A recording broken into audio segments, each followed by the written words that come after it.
Today we're joined by Desmond Beatty, Chairperson of the Irish Chess Union, and more importantly for this event, the Chief Organiser. Desmond, how are you doing today?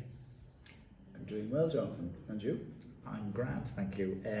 So one thing I'm very curious about is how did this whole idea start for this event in your head?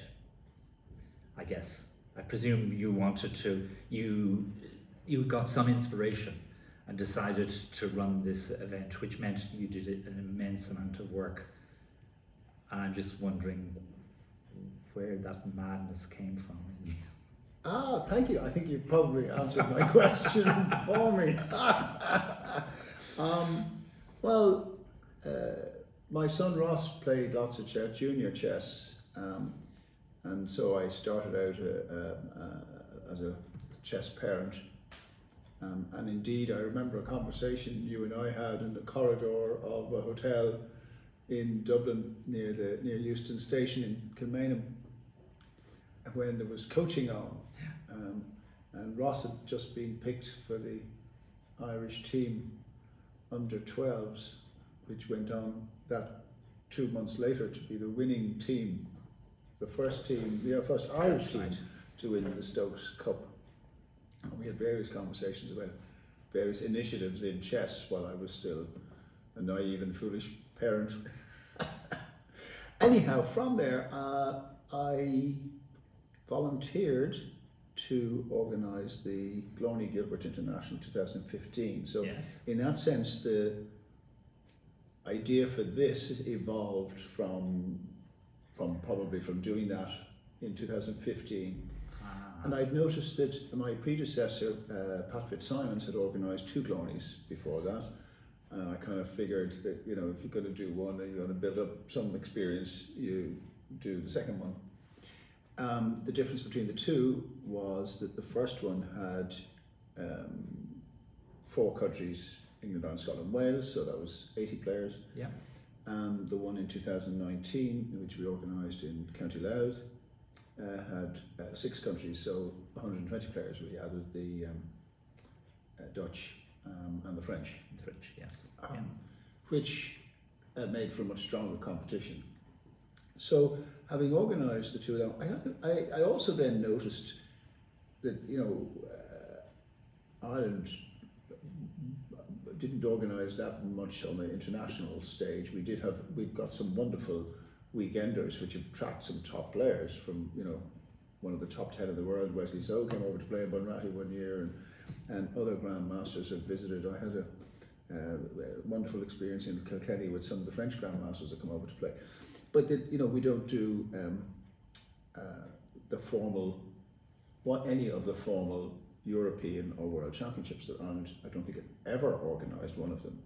There was a magnificent European Union championship organised in Cork in, I think it was either 2003. 2003. There was also a zone tournament in 1990 or 1991. That's right. I definitely played in the auxiliary tournament. I remember Tony Miles coming up and commenting on the game that I had just won nicely, as I thought, and he kept finding good moves from my opponent, much to my irritation. But there you go. Indeed. So that's been the kind of trajectory to this, or to the idea that should we explore. And as a chess organiser, anyone who organises a chess event, large or small, one of the most significant challenges always is venue. Right? Yes. Players want to play. One of the ones is finding arbiters, but they usually want to arbitrate, but they're scarce of resource. But fundamentally, finding a venue that's appropriate and cost competitive and available. So the challenge with having got the idea of kind of going to, for me, the next level, having done my 80 and my 120, was venue. And I have this, as it were, slightly offbeat practice of any time I go anywhere. I'll just drop into whatever hotel is nearby for 5 minutes just to have a look at it, to see what, and so the idea of doing a European or a World Championship had been in my head for a year or so, but all it was idea.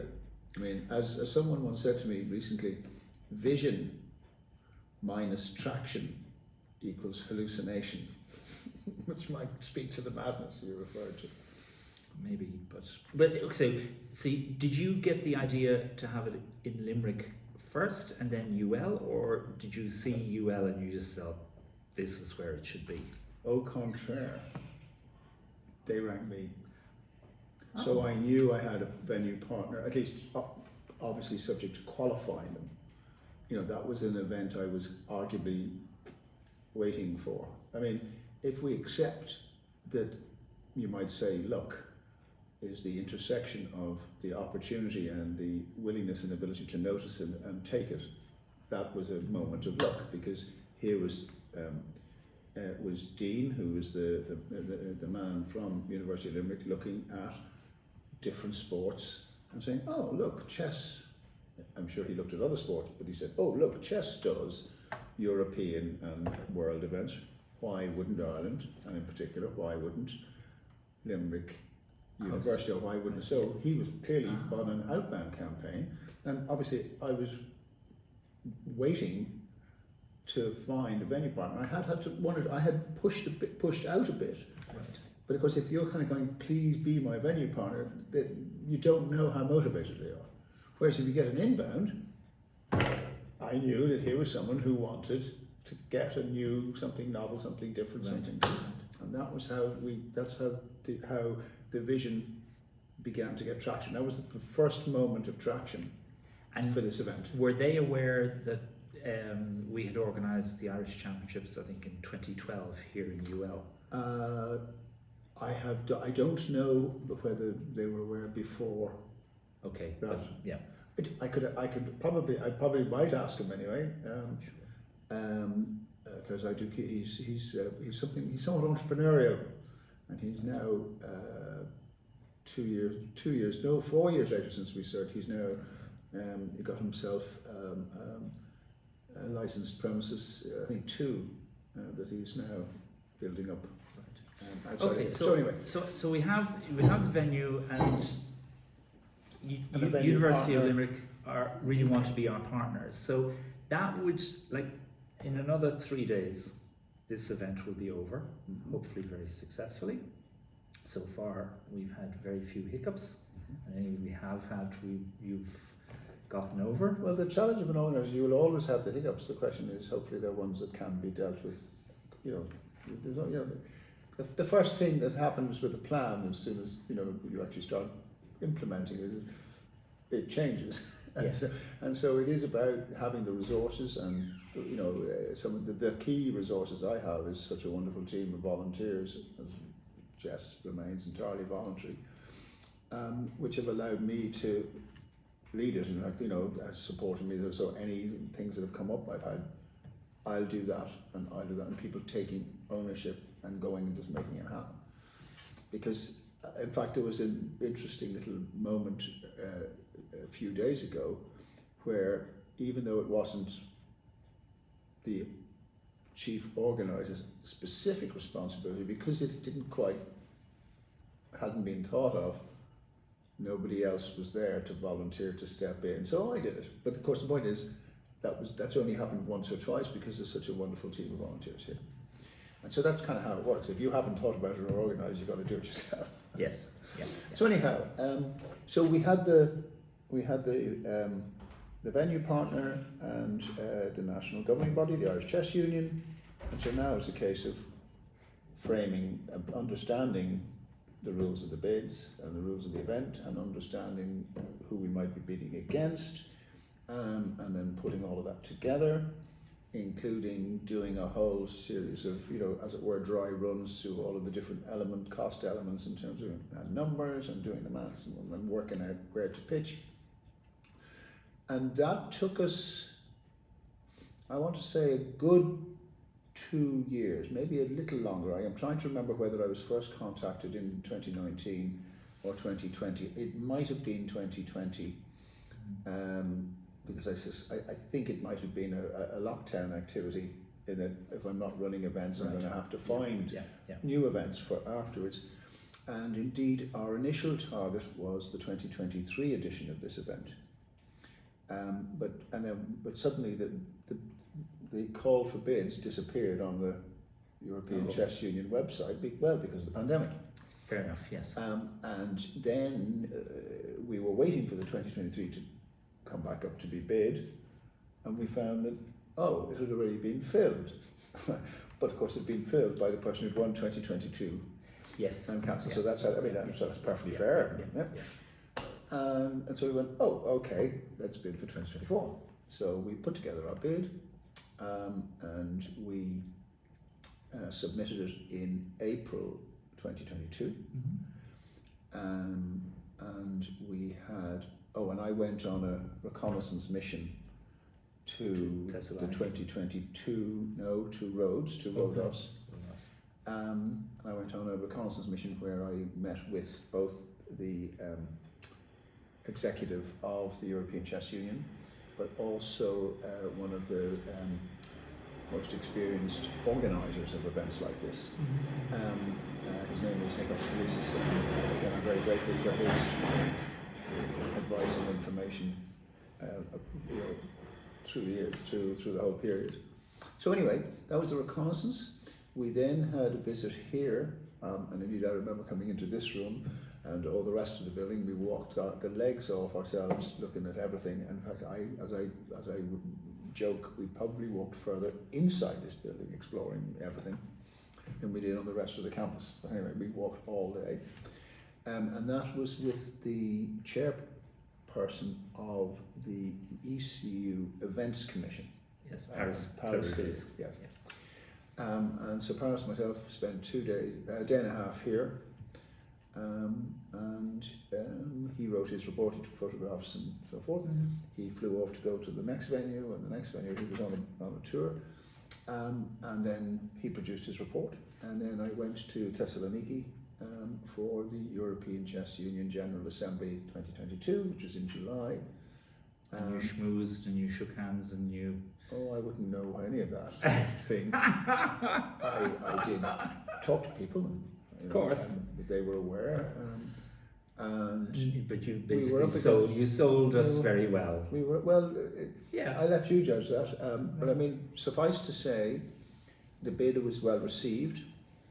Again, the timing of ours, I think we were fortunate in that there were 4 others that we were bidding against, all of whom had done this type of event before. And I think they may have all done the European school, but they'd certainly done a number of them. So they were well known. And I think some years there might be a mood for one, play it safe, let's go with someone we know,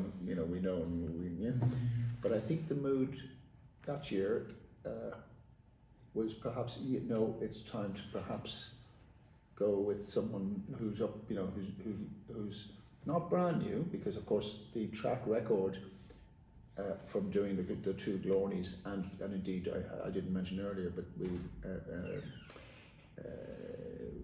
myself and Sandra Woods organised the Chessmates event in Navan for 80 people. Right. So in that sense, I didn't quite do as much as I did for the 80 people in 2015, because Sandra was the main doer and thinker. So I was doing whatever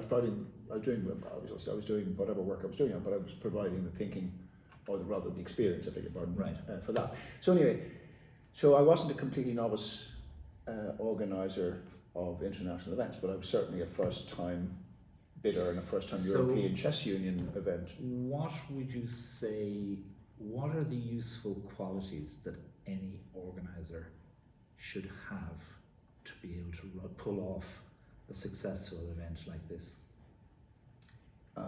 Madness, I think you said earlier. Apart from that, I have no idea. Okay. Let me see. Cool head? Perhaps. and somebody who can go from the big picture down to the small picture, or find people to do. Fine. I mean, again, there's degrees to which you must. I mean, there's lots of stuff that you must delegate. But then again, in a voluntary environment, finding you know, if you're running a business and you're employing people, if they don't do what you want, there are steps you can take. Whereas if a volunteer kind of goes, and so again, I make the broader point there actually about chess in Ireland, but maybe in lots of other things, both in Ireland and elsewhere, is but for the ICU, the most precious and important resource that we have is our volunteers. Nothing happens unless somebody puts their hand up and says, yes, I like to do it, or I'm happy to do it, and so forth. Right. So in this case, it is around having a large pool of goodwill, or sufficient goodwill, of those who, also want to be part of it. So I suppose one of the things one needs as an organiser, not necessarily universally, but certainly in Ireland with these type of events, is enough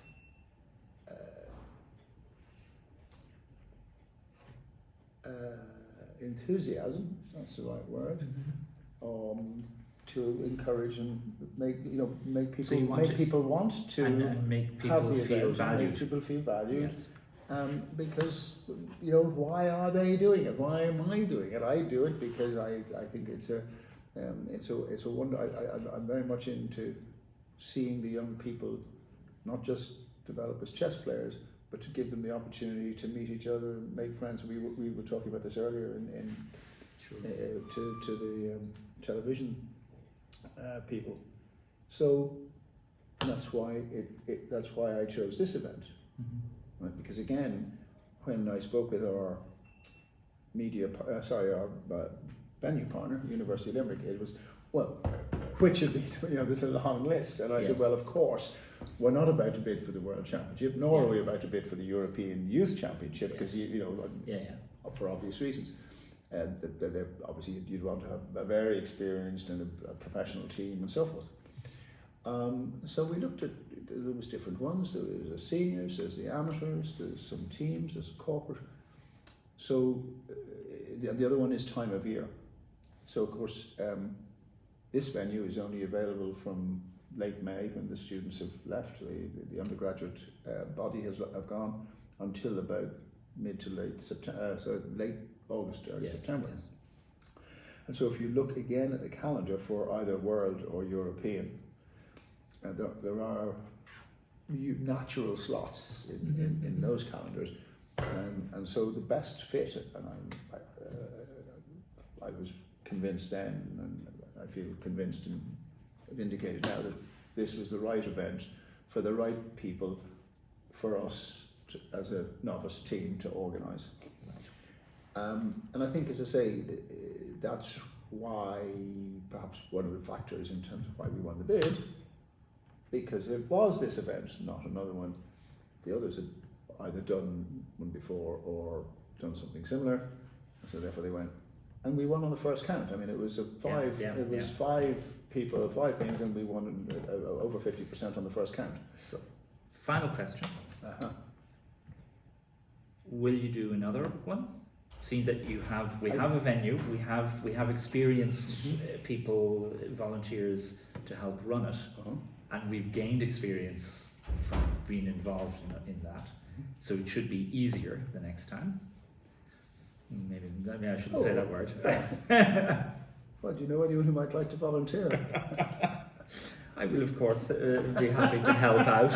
But no, seriously, are you thinking, or... Well, that's a different question. You said, will I? It was your first question. Okay, the answer, my reply is, will I? Are you thinking of running another event, and what would it be? I mean, obviously the university would love to have us back, like with this fellow you're mentioning, that he has his plan and he's looking for events like this. So we obviously have a willing partner here, and that, as you say, I am reminded at this moment of any Premier League football manager who's still just past half time. Well, he wouldn't normally do interviews, by the way. Indeed. To which his answer would be, let's finish this match first. Fair enough. Desmond, it's been a pleasure. Indeed it has. Thank you very much.